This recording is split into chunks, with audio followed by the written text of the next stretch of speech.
Hey. Okay, this is going to be day 2 of how to solve systems by graphing. So if you haven't watched the day 1 video for graphing, please go ahead and do that just so everything is clear. Okay, so make this little chart in your notes, please. Types of solutions, and then go ahead and set up this little chart as best you can. Pause the video, okay? And then when you're ready, in these little columns up here, top left, we're going to write about intersecting lines.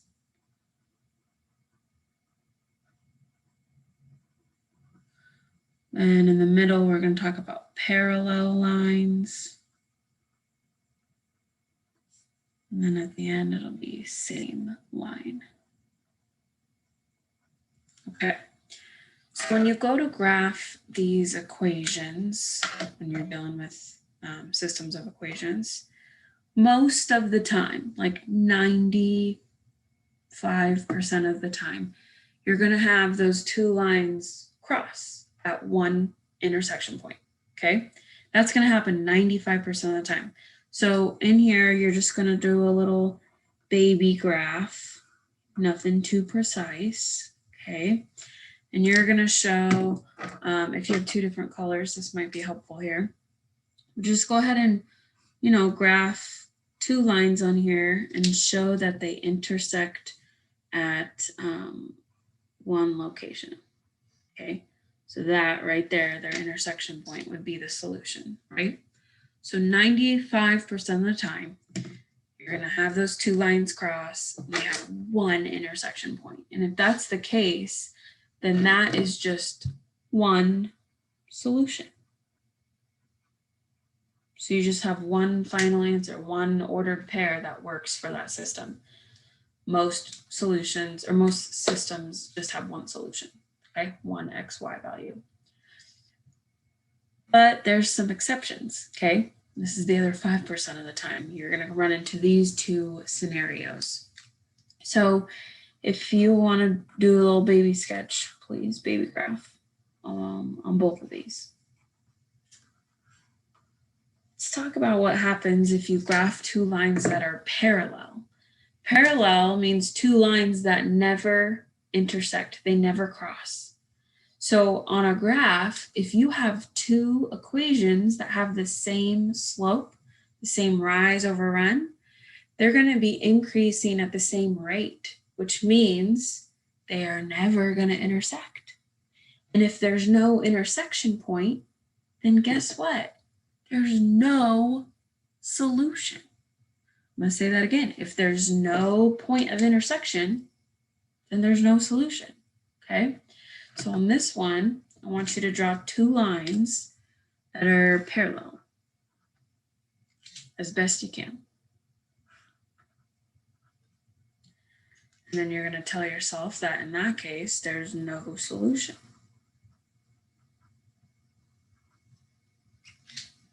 Okay.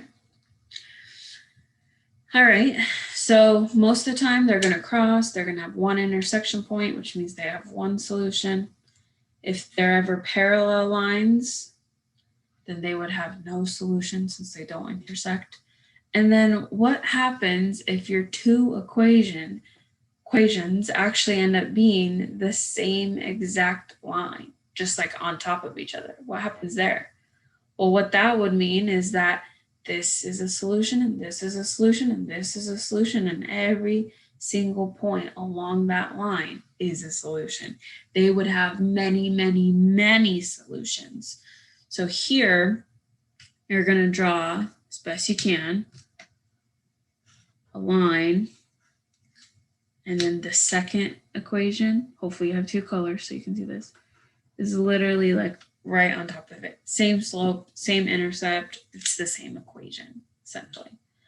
That would mean that there are infinitely many solutions, or you could just write infinite solutions.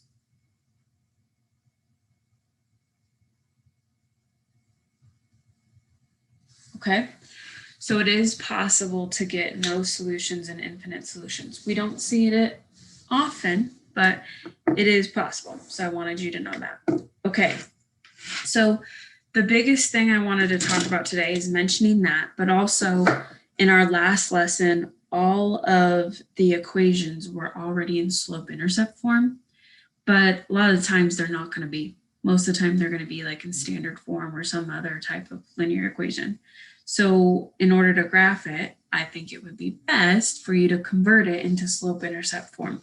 So basically, I just want you to mention that in your notes. Convert equations to slope-intercept form. And then you can tell yourself y equals mx plus b before graphing.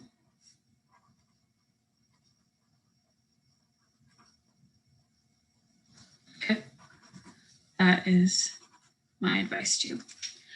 So we're just going to do one question, and then I'll show you some delta examples. I'm going to do one question down here of graphing. So here you go. Here is your system. The first equation in the system is 2x minus 2y equals 8.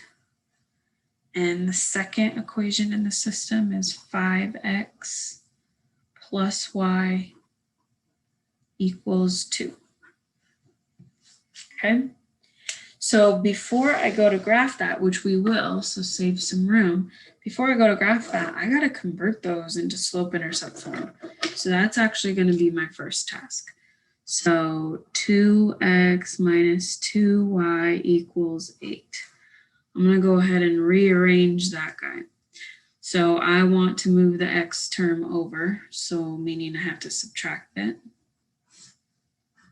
So I'm left with negative 2y equals, I recommend putting your x term first, drop down the other guy. This should be very familiar to you at this point in time.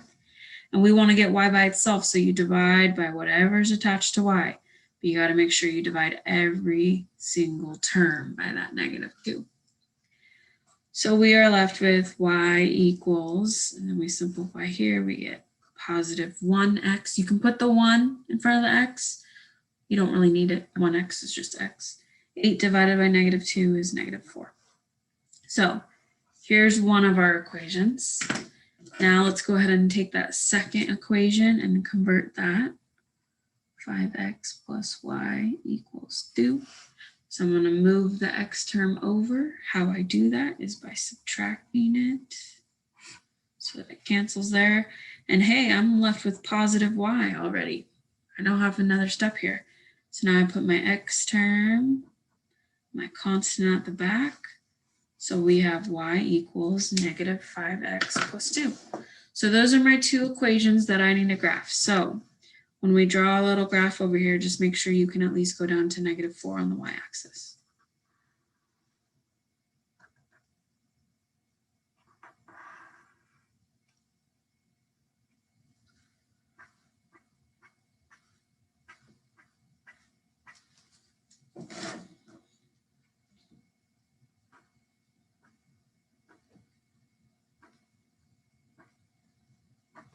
Okay.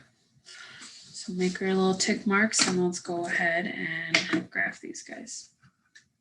So first equation, y equals x minus 4. I start at the y-intercept, which is negative 4. And my slope is a secret 1, positive 1. So it's going upwards. Up 1, right 1. Up 1, right 1. Up 1. Oops, I'm a little bit off. Pro tip, if you make your dots bigger, it lines up a little bit better. It's more forgiving. Okay, so there's my first line.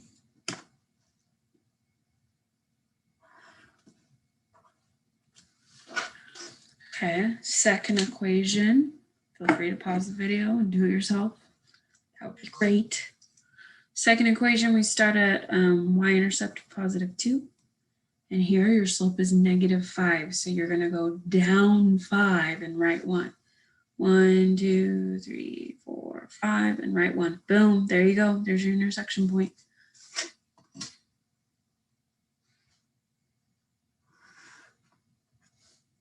Okay, so that perfectly ended up as the intersection point, whatever that point is right there. So here we go. The solution is, make sure you have your little parentheses, 1, comma, and then it's down 1, 2, 3, -3. So 1, -3. Okay, so that's the main thing I want to talk about today is sometimes you're going to have to convert it to slope intercept form, which shouldn't freak you out too much. And also I wanted you to let you know that it is possible to, instead of getting a solution like this is a case where it's one final answer, one solution. It is possible to get no solution if they're parallel lines, and infinitely many if it's on top of each other. Okay, so I'm going to do 1 or 2 on delta, and you will have a practice question from delta. So stay tuned. Okay, so this is an example on delta where one of the equations is in slope intercept form and the other is not. So I'm going to quickly graph the one that is, just to get out of the way. Intercept is +5. Slope is -1. So we're going to go down 1, right 1. And then for this, you would just take a scratch piece of paper, which I've already done. And you would subtract the x term on both sides. And then I don't want -y, so I divide every single term. I don't know if you can see that well. Kind of lightly. Divide every single term by -1. And you get a final equation of y equals 2x minus 7. So I start at -7. My slope is +2. And then we get that intersection point right there. So 4, comma 1. Okay. This next one, I will help you graph it, and then you simply are going to type the answer into delta, your solution into the delta practice question. So top one, we have intercept of -4, slope was -3/2, down 3, right 2. Okay, this next one I need to convert real quick. So x minus y equals -6. Subtract x on both sides. We're left with -y equals -x minus 6. Divide every single term by -1 because you don't want a -y value. And you get a final answer of y equals +x plus 6. Y equals +x plus 6. So +6 is the intercept. Slope is 1, +1. So all you need to do is figure out what the solution is using that graph. Okay, I'll zoom in. Final answer. You're going to type that into the practice question on delta underneath this video. Okay. Okay, bye.